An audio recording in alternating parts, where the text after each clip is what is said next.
안녕하십니까. 경매 공매 시간입니다. 이번에는 여덟 번째 시간으로 주택 낙찰 사례 분석을 해보겠습니다.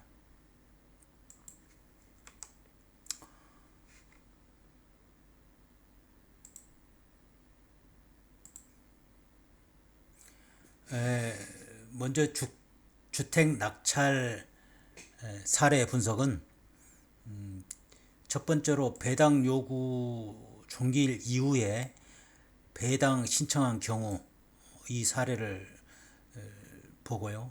그 다음에 두 번째로 전 소유자가 임차인인 경우, 세 번째로 대항력 있는 임차인의 배당 요구 여부 확인, 그 다음에 네 번째로 임차권 등기된 부분을 임차한 자의 지위, 다섯 번째로 대항력 있는 임차인이 전세권까지 설정한 경우, 이러한 경우를 보겠습니다.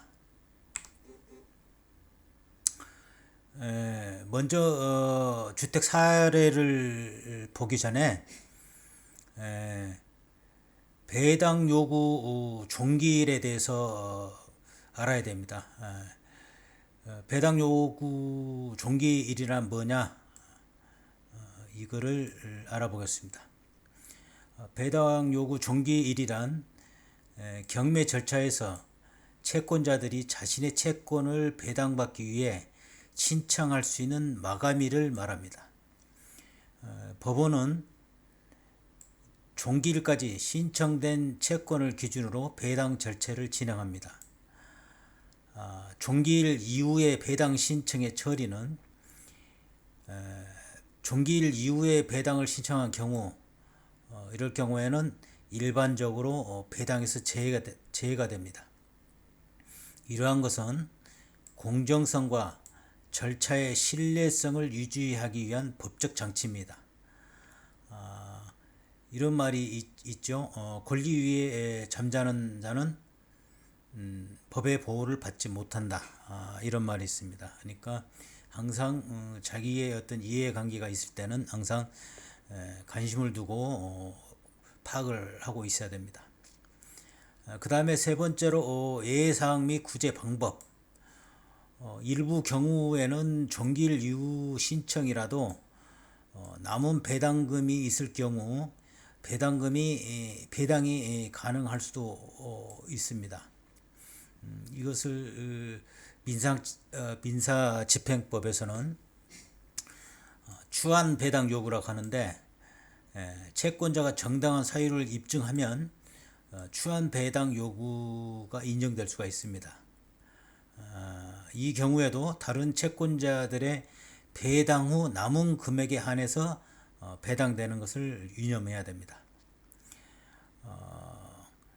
배당 요구를 놓쳤다면 이제 확인해 볼 사항이, 임의 경매의 경우에는 잔여금이 발생하는 경우에만 가능합니다. 그 다음에 강제 경매는 신청 기한을 놓치면은 이마저도 배당에 참여할 수 없습니다. 그래서 이 배당 종기를 꼭 그 안에 이렇게 지켜가지고 꼭 그 배당 신청을 할 수 있어야 자기 권리를 주장할 수 있습니다. 그 다음에 이제 권리를 분석하는 어떤 제일 먼저 순서가 등기부 등본을 보고 말소 기준 권리를 찾을 줄 알아야 됩니다.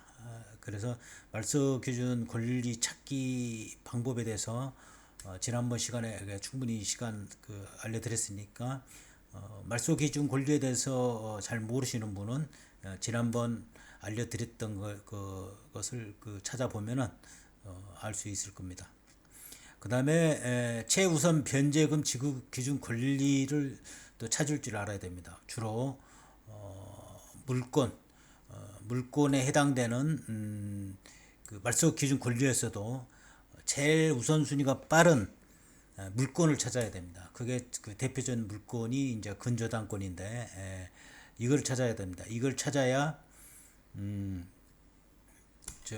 최우선 변제금이 얼마인지, 그러니까 그 근저당권이 설정된 그 시기에 그 전에 적용되는 기준들을 찾아봐야 되니까 이게 중요합니다. 그 다음에 경매 기입 등기를 또 확인을 해야 됩니다. 왜냐면은 이 주로 주택임대차 보호법이나 상가 건물 임차 보호법이 수시로 이렇게 법이 개정되다 보니까 그 적용되는 어떤 법 규정이 다를 수가 있습니다. 그래서 이것도 꼭 확인을 해야 됩니다. 주로 이제 그 등기부상하고 임차인을 이렇게 분석을 해야 되는데, 가압류하고 근저당권은 등기부상에 나타나죠. 권리가. 그 다음에 임차인은 등기부상의 권리가 안 나타납니다. 이거는 직접 현장에 가서 확인을 하고, 그 다음에 동사무소 가서 또 열람을 하고, 이렇게 해서 발품을 팔아야 되는 게 이겁니다. 임차인 확인. 근데 이제 만약에 이렇게 등기부상에 가압류하고 근저당권이 이렇게 잡혀 있다. 이런 순서대로 잡혀 있다. 이렇게 보면은 말소 기준 권리는 물론 이 가압류가 됩니다. 압류, 가압류, 뭐 저당, 근저당 다 이게 말소 기준 권리죠. 그 중에 말소 기준 권리에 이렇게 가압류나 근저당권에 해당되는데 순위가 빠른 거, 빨리 등재된 거 순서, 그게 여기서는 지금 가압류가 되니까 말소 기준 권리는 가압류가 되겠습니다. 가압류. 근데 이제 일단 말소 기준 권리를 찾고, 그 다음에 이제 최우선 변제금 지급 기준 권리를 또 찾아야 되는데, 여기 방금 설명드렸다시피 최우선 변제금 지급 기준 권리는 담보 물건입니다. 담보 물건. 이게 물건입니다. 물건. 저당권, 근저당권 이게 다 그 최우선 변제금 지급 기준 권리에 해당 되는데, 이것은 주택 임대차 보호법에 명시가 되어 있습니다. 명시가 되어 있어 가지고 이것은 이제 말소 기준 권리도 찾아야 되고, 그 다음에 최우선 변제금 지급 기준 권리도 찾아야 되고, 이 두 가지를 찾아야 됩니다. 두 가지. 근데 이제 찾다 보면은 말소 기준 권리와 최우선 변제금 지급 기준 권리가 같을 수도 있고, 또 지금 방금 설명드렸다시피 같지 않을 수도 있습니다. 이거를 잘 파악을 해야 됩니다. 이게 지금 가압류는 물건이 아니기 때문에 채권이기 때문에 말소 기준 권리는 해당되지만은 최우선 변제금 지급 기준 권리는 안 됩니다. 해당이 안 됩니다. 이게 최우선 변제금 지급 기준 권리는 이 근저당권에 의해서 이게 몇 년도에 설정이 됐는지 보고, 그 전에 그 직전 최우선 변제금이 얼마인지 그거를 확인을 해야 됩니다. 이거를 명심을 하시면서 사례를 들어 설명드리겠습니다. 첫 번째 사례로는 배당 요구 종기일 이후에 배당 신청한 경우를 사례를 들어서 이렇게 한번 확인해 보겠습니다. 소재지는 강서구 염창동이고 빌라입니다. 빌라. 대지 지분은 이렇게 되고 건평도 이렇게 되고, 그 다음에 빌라인데 4층짜리입니다. 4층짜리. 보존 등기는 이렇게 2013년도에 됐고, 그 임차인 관계를 확인해 보니까 홍길동이 2016년도에 전입을 했는데 4천만 원에 이렇게 들어왔고, 확정일자는 2019년도에 받아놨습니다. 그 다음에 배당 신청은 2024년 10월 17일 했고, 배당 요구 종기일은 2024년 9월 23일입니다. 배당 요구 종기일이 2024년 9월 23일인데 배당 신청은 그 이후에 했죠. 그러니까 배당 요구를 임차인은 늦게 한 게 되겠습니다. 우리 간평가를 보니까 2023년도 7월 달에 간평을 했는데 간평가가 이렇게 나왔고, 1회 유찰되고 2회 유찰되고 3회 유찰, 4회 유찰, 5회 유찰 돼가지고 마지막 6회자의 최저 매각 금액이 이렇게 2006 이 금액으로 해서 이제 낙찰이 된 것 같습니다. 이 금액 약간 이상으로 그 등기부상의 이게 뭐 다섯 번째 하나 둘 셋 넷 다섯 번째 이게 낙찰된 것 같습니다. 다섯 번째 최저 매각 금액이 이렇게 설정되어 있는데 약간 그 우회로 아마 낙찰이 됐을 겁니다. 그래서 이제 등기부상의 권리를 보니까 근저당 설정된 게 2019년 국민은행 이렇게 3천만 원 설정돼 있고 강제로 2023년 7월 달에 홍길동이 강제 경매를 신청했네요. 청구액이 4천만 원. 이거 보니까 아마 홍길동이 이렇게 2016년도에 5월 달에 이렇게 전입을 했는데 아마 임차 보증금을 반환받지 못해서 강제 경매로 신청한 것 같습니다. 강제 경매를 이렇게 신청을 해가지고 했는데 일단 보증금을 돌려받지 못하니까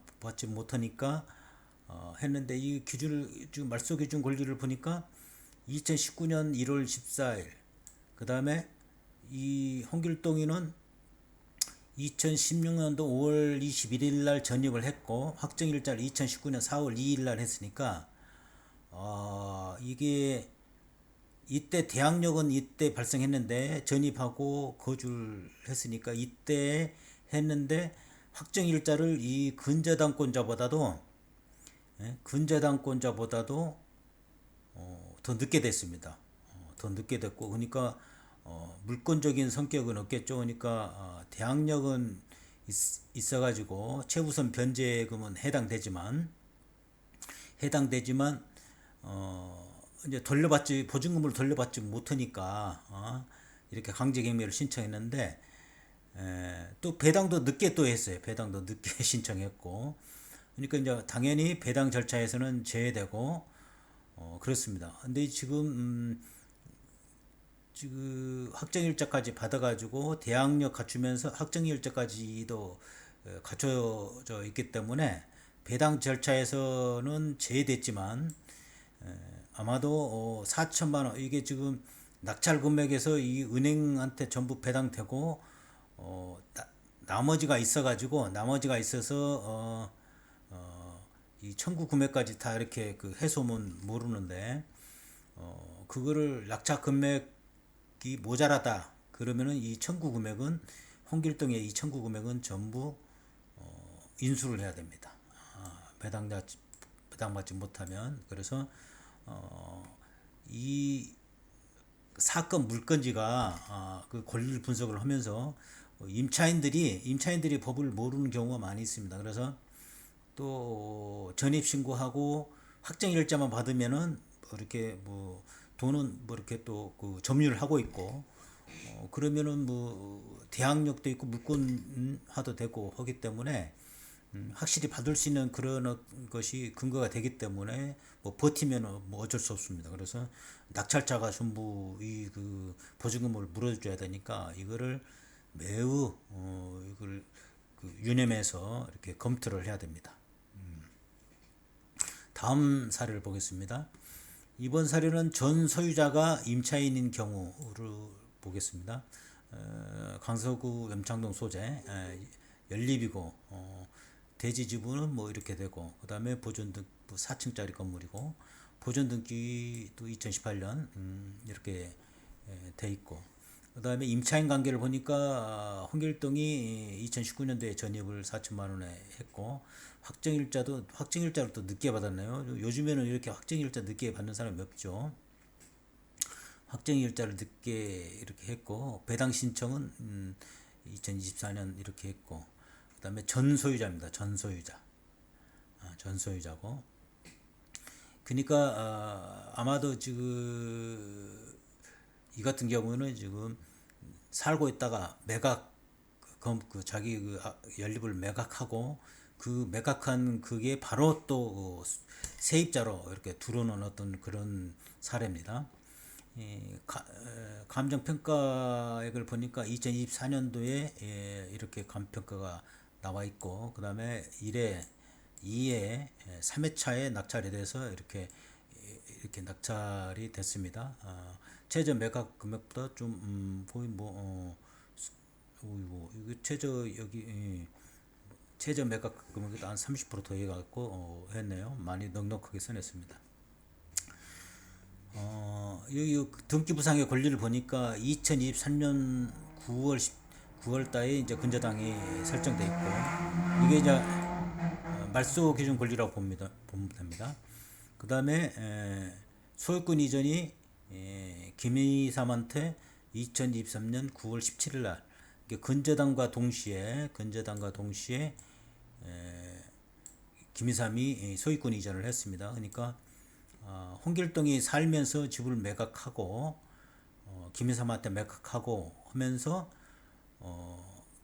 김희삼이 또 국민은행한테 뭐 융자를 받았겠죠. 집 사면서 그러면서 동시에 소유권 이전하면서 근저당까지 설정을 해서 이렇게 한 경우가 되겠습니다. 그리고 이제 전 소유자는 홍길동은 임차인으로 남아 있고 그런 사례가 되었습니다. 그래서 이제 국민은행이 임의경매를 신청했는데 청구기는 이렇게 됩니다.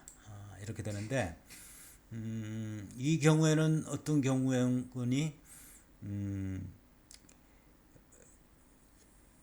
지금 홍길동이 자기가 살다가 집을 매각하고 다시 임차인으로 돌아있는데, 그게 그 임차인으로 들어오면서 대항력이 언제 생긴 것인가, 그게 문제가 됩니다. 그러니까 이게 또 이런 또 사례가 또 특이한 사례지 않습니까? 그래서 이런 사례는 또 대법원에서 판결을 이렇게 내려줬는데, 전 소유자가 현 임차인일 경우 임차인으로서 대항력은 현재 소유자 명의로 소유권 이전 등기된 날에 다음 날부터 발생한다.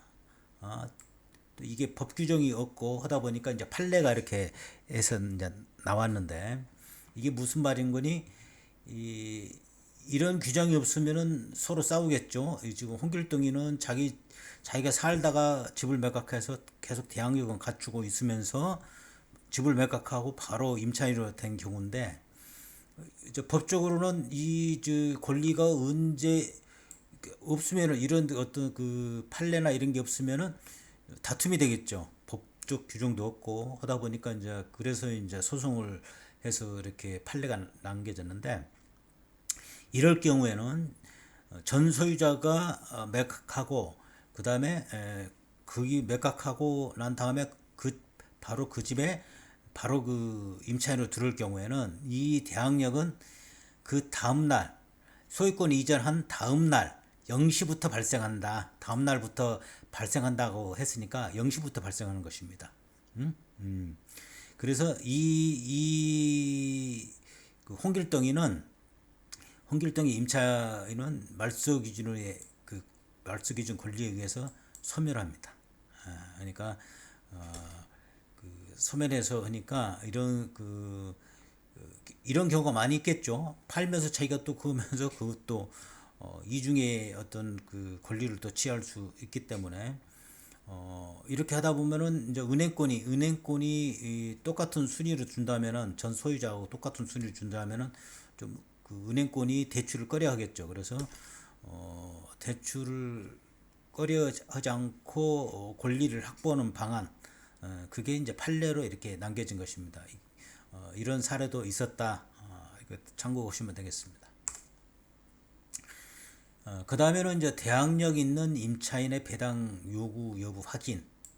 그러니까 지금 경매에 뭐 공동주택 지금 뭐 설명하는 게 주로 이제 공동주택인데, 그냥 등기부상에 있는 거, 그 다음에 대법원 사이트에 올라가 있는 그 경매 정보 이것만 갖고 그냥 책상에 앉아가지고 이렇게 하면은 큰 낭패를 봅니다. 그러니까 항상 그거는 기본 베이스로 하고 현장에 가서 현장 물건지도 보고 그 다음에 임차인 있는지 한번 문 두드려서 확인도 하고 그 다음에 동사무소 가서 임차인 또 열람도 하고 이런 노력이 필요합니다. 이런 어떤 발품을 안 팔면은 큰 낭패를 보고 돈을 더 많이 이렇게 또 예기치 않은 비용들이 많이 들어갈 수 있습니다. 그래서 경매를 하는 목적이 저렴하게 좋은 물건 싸는 게 목적인데 그 목적에 어긋나서 예기치 못한 비용들이 많이 들어갈 수 있습니다. 한번 또 예를 보겠습니다. 강서구 염창동 소재고 아파트 뭐 이렇게 뭐 보존 등기 이렇게 닫고 임차인 관계를 보니까 홍길동이 97년도에 이렇게 전입을 했고 확정일자를 이렇게 또 받았습니다. 받았고 그 다음에 감평가를 보니까 2002년도에 감평가를 했는데 1억 2천입니다. 감평가를 했는데 1회 때 유찰, 2회 때 유찰, 3회 때 유찰, 4회 때 유찰, 5회 때 낙찰이 됐습니다. 5회 때 이 금액으로 낙찰이 됐습니다. 근데 이제 우리 등비상의 또 권리를 보니까 이 근저당이 이제 이렇게 설정이 이렇게 됐는데 이게 이제 말소기준 권리죠. 농협 채권이 이렇게 됐고 농협에서 이제 임의경매 돈을 못 받으니까 이자도 못 받고 하다 보니까 이제 임의경매 신청했겠죠. 이런 상황입니다. 이 상황은 뭔고니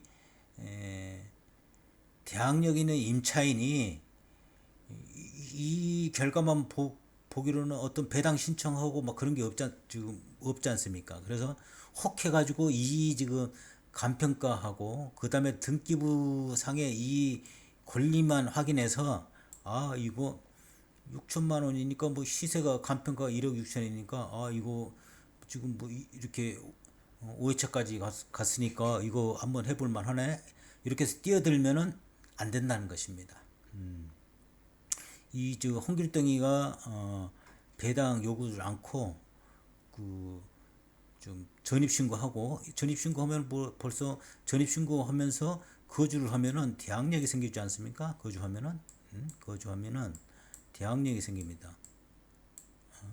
그다음에 확정일자까지 받으면은 물권화가 됩니다. 물권화.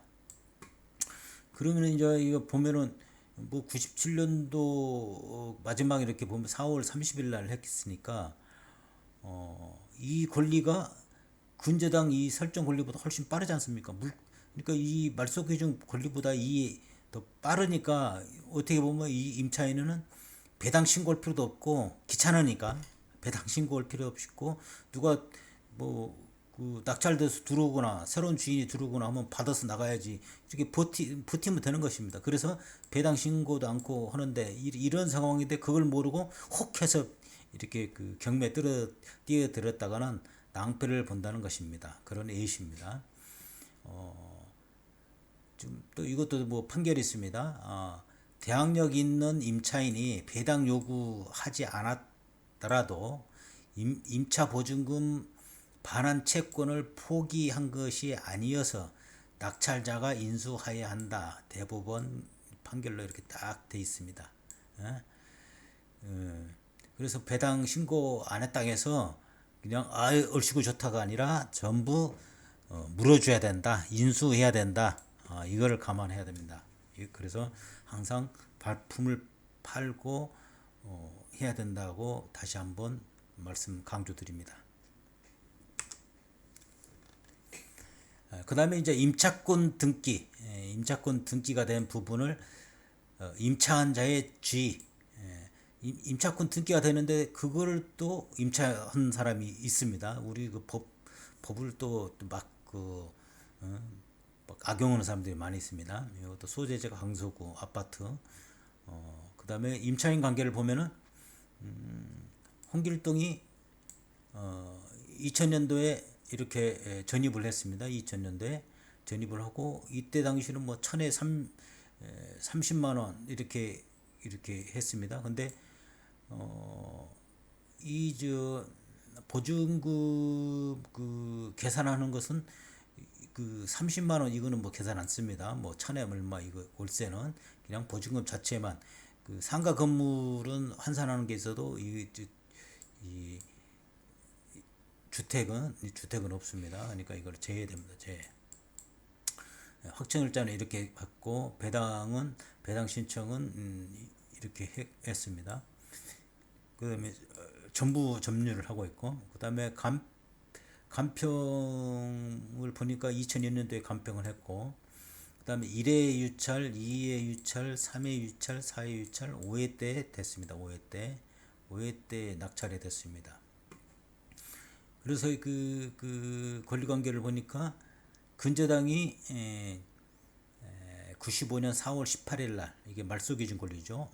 우리은행 1억이 지금 설정이 돼 있고 임차권 등기가 지금 이렇게 4월 9일로 김이삼 4,500만 원 임차권 등기가 돼 있고 계속 좀 전입이 94년 10월 21일로 임차권 등기가 돼 있고 확정은 95년 5월 24일 날 이렇게 돼 있습니다. 그래서 임의 경매 신청을 우리은행이 이렇게 5월 24일 날 했는데 청구액인 7천만 원 이렇게 됩니다. 이 사례는 뭔 거니? 계약 만료 후 임차 보증금을 돌려받지 못하고 다른 곳으로 이사하는 경우 본인이 임차권 등기를 할 수 있습니다. 이런 권리가 있습니다. 그래서 김이삼이 다른 데로 보증금을 반환받지 못하고 빨리 돌려달라 해도 뭐 집주인이 여의치 않아서 돌려 못 주고 그 돌려받을 금액이 4,500만 원이고 그래서 그걸 임차권 등기하고 그냥 다른 데로 이사 가버렸습니다. 그러니까 이럴 경우에는 원래 대항력과 그 다음에 확정일자 가지면 물권화돼서 다른 최우선 변제권 말고 다른 어떤 권리하고 이제 말소기준 권리하고 서로 다툼이 있겠는데 이럴 경우에는 지금 자기가 제일 우선 권리가 있으니까 그냥 임차권 등기하고 그냥 다른 데로 이사 가도 그러니까 추후에 어떤 건물이 매각되든 다른 사람이 또 세입자가 들어오든 들어와서 뭐 집주인이 돌려주든 해서 어떤 우선순위가 빠르니까 있으니까 임차권 등기하고 간 것이죠. 그러니까 자기 임차 보증금을 돌려받기 위해서 임차권 등기를 하고 갔고 임차권 등기된 부분을 임차한 자는 최우선 변제권이 인정되지 않으나 확정일자에 의한 우선 변제권은 부인되지 않는다. 그러니까 우선 변제권만 인정된다 이거죠. 이렇게 지금 임차권이 이렇게 설정이 돼 있는데도 임차로 들어오는 사람이 있지 않겠습니까? 그러니까 법을 모르고 이게 등기부등본을 확인을 못하고 안 들어올 사람들 모르고 들어온 사람도 있을 것이고 뭐 연세가 있거나 막 그러면은 또 그걸 또 등기부등본사가 확인하고 들어오는 사람도 있을 것이고 그럴 경우에 이렇게 해당된다 이 말이죠. 임차권 등기가 돼 있음에도 불구하고 들어왔으니까 최우선 변제권 이거는 인정이 안 된다. 그러니까 최우선 변제권이라는 것은 뭔 거니? 그 지역별로 최우선적으로 그러니까 말소기준 권리보다 최우선적으로 변제해주는 그 금액이 있지 않습니까? 그걸 말한 것입니다. 근데 이제 우선 변제권은 그 말소기준 권리에서 이제 순위에서 다투어야 됩니다. 순위에서 배당되는 순서를 다투어야 되니까 이건 인정은 되지만 불안하다는 것입니다. 그게 그 배당 금액이 넉넉하고 그러면 모르는데 또 임차한 집이 뭐 비싸고 해서 고가로 이렇게 낙찰되거나 하면은 충분히 받을 여력이 있겠지만 그렇지 않은 경우에는 위험하다. 그러니까 이런 집은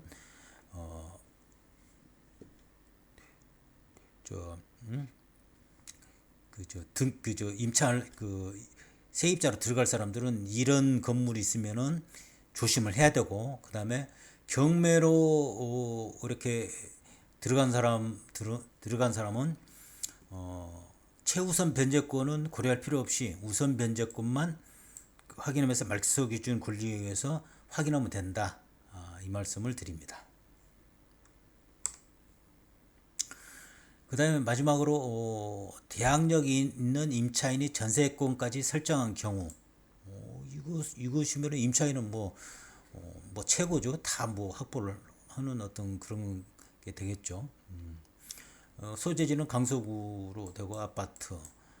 임차인 관계에는 홍길동이 2022년 2월 달에 전입을 했고, 간평가는 2023년도에 했는데 이렇게 됐고, 그 다음에 1회 유찰, 2회 유찰, 3회 때 낙찰이 됐습니다. 3회 때 낙찰이 됐고, 그 다음에 등기부상 권리를 보니까 근저당이 이때 설정이 됐고, 그 다음에 전세권이 또 설정이 되어 있습니다. 전세권. 전세권. 전세권이 설정됐고, 임의 경매 신청을 우리은행에서 또 말소 기준 권리에 있는 국민은행이 신청한 게 아니라 또 임의 경매로 우리은행에 또 청구를 했습니다. 이럴 경우를 또 보면은 전세권의 기에 전세금을 전액 회수하지 못했다면 주택 임차인으로서 낙찰자에게 대항할 수 있다. 이것도 대부분 판결이 있습니다. 이럴 경우가 낙찰자한테 대항할 수 있으니까 이런 모든 경우를 대비해서 사전 배당표를 작성할 필요가 있습니다. 그러니까 어떤 사업 물건지에 내가 물건지가 욕심이 난다 그러면은 이 배당표를 물론 법원에서 이렇게 제시한 게 있겠지만 본인이 또 다시 배당표를 1순위가 얼마, 2순위가 얼마, 3순위, 뭐 세 번째, 네 번째 뭐 이렇게 배당표를 금액을 쫙쫙 계산해 가지고 합계해 보니까 얼마다. 이 금액이면은 내가 한번 경매에 뛰어들어 볼 수 있겠다. 이런 것입니다. 그러니까 홍길동한테 이렇게 권리 분석을 해보니까 이렇게 줘야 되고, 그 다음에 국민은행한테 이렇게 줘야 되고, 그 다음에 전세권이 있는 또 김희삼한테 또 줘야 되고, 그 다음에 우리은행한테 또 줘야 되고, 이걸 순서를 이게 말소기준 권리에서 없어지는 권리, 그 다음에 뭐 이거는 우리은행은 없어지겠죠. 이 우리은행은 말소기준 권리에서 이거는 없어지겠는데, 전세권이나 그다음에 홍길동의 전입에서 최우선 변제권이나 그다음에 말소기준 권리보다 2022년 3월 25일보다 더 빠르니까 2022년 2월 20일 빠르니까 대항력이 있고 확정일자까지 받았다면은 또 그것도 확인해서 우선순위를 더 넣어야겠죠. 이 근저당보다 더 하니까 이 금액 플러스 또 이 금액을 해야 되니까 확정일자까지 확인해 보니까 동사무소 가서 확인해 보니까 확정일자까지 받아서 딱 했더라. 그러면 딱 여기까지 플러스 시켜야 되니까 이런 배당 사전 배당표를 본인이 한번 작성해 보는 것입니다. 그래서 그러니까 이런 것은 복잡하지 않은 경우를 많이 해보고 그 다음에 이제 좀 자신감이, 그러니까 꼭 어떤 사건 물건지를 낙찰받지 않아도 그냥 한번 가서 참여를 해보는 것입니다.